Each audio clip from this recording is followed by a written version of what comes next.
And the stories just keep coming. Basically, I'm putting stories out on all my channels because there are quite a few today. But here's one. Outrage as charity for endometriosis, I believe that's where you put it, a painful womb condition, appoints a trans woman as CEO. Critics slam Labour activist appointment as an insult to women. This was purely somebody somewhere who's the most twisted and sick, fucked up individual went, how do we upset people a bit more? What's the most moronic, stupid, and inflammatory thing we could do to something that's really important to women? I know. Let's appoint a man pretending to be a woman who wouldn't actually have a clue what it is to have a painful womb condition and put them as a CEO just to make the charity look like an absolute mockery. And so they did. Let's have a little look through this because this is going to be priceless, I'm sure. A health charity for a womb condition that can leave women in agony for years has come under fire for appointing a trans woman as their new chief executive. Endometriosis South Coast ESC announced on X, formerly known as Twitter, that Labour activist Steph Richards would be leading the organisation. Beautiful little Marxist. Ms. Richards had previously claimed trans people can change their biological sex a little bit and boasted about running a safe space where men could dress up as women in secret, including as schoolgirls. It gets worse. Anyway, ECS's announcement as Miss Richards' appointment also came with a statement next to her image that said, "Isn't it ridiculous? I've got to be 40s before any medical professionals even mentioned endometriosis. Trans women who are biological males that identify as women do not and cannot have a uterus and therefore can never suffer from endometriosis." Right? Okay. There's the picture. Isn't it ridiculous that I've got to my 40s before any medical professionals even mentioned endometriosis? Well, they're not going to mention it to you, mate, because you're outside the remit. Anyway, what else was said? When a male person was appointed as a period officer in Scotland, there was an outcry and he lost his post. How is this any different? A very good point.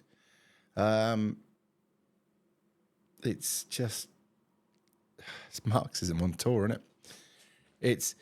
And you find this nowadays. It's what can we do that would be so utterly ridiculous that nobody could even confuse it with anything else but us just sticking two fingers up to you and trying to rub your nose in it all the time.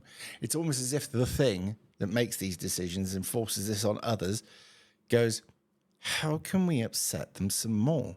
How can we, when are these people going to rise up and do something so that we can then beat them back down again? Why are they not firing up? You know, if you'd done this to Islam, they'd have gone off. You'd have done it to, you know, the Jews, they'd have kicked off. Done it to, I don't know, some other face, but no, good old Britain, we just keep putting up with this shit. And it gets more, and it gets more. And I'm sure the thing that's doing this at the moment is looking at us and going, what's fucking wrong with you? Why aren't you firing back? This can only be done, this kind of stuff, just purely to upset the public and keep upsetting the public. Now, my understanding of this is sooner or later people will have had enough. But it'll either go that or the other way and just numb people to everything.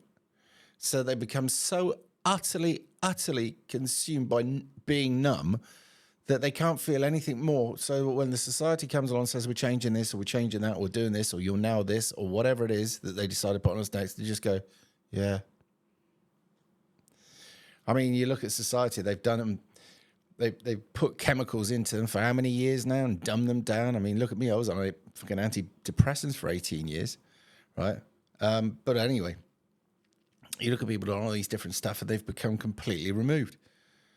Alcoholism's going up.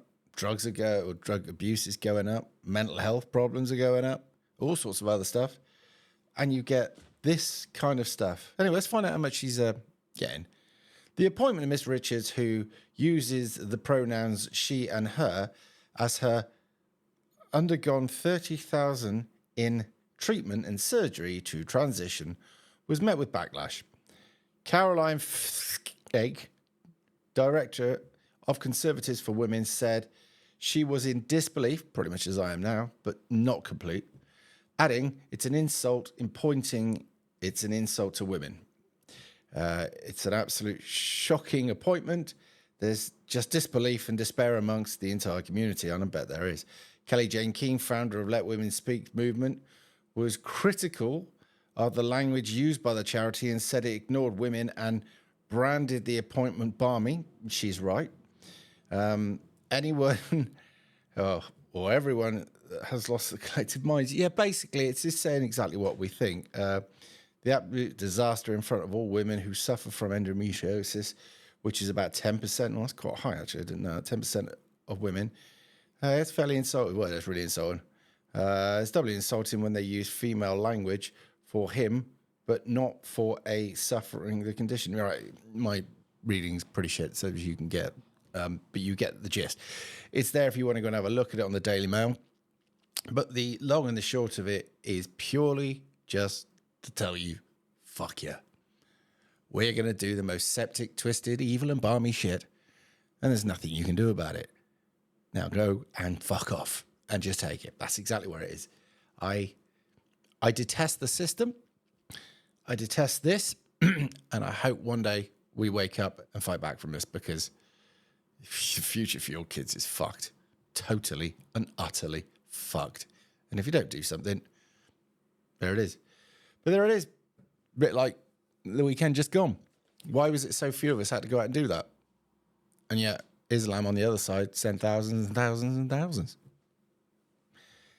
It is what it is. Anyway, catch you in a bit.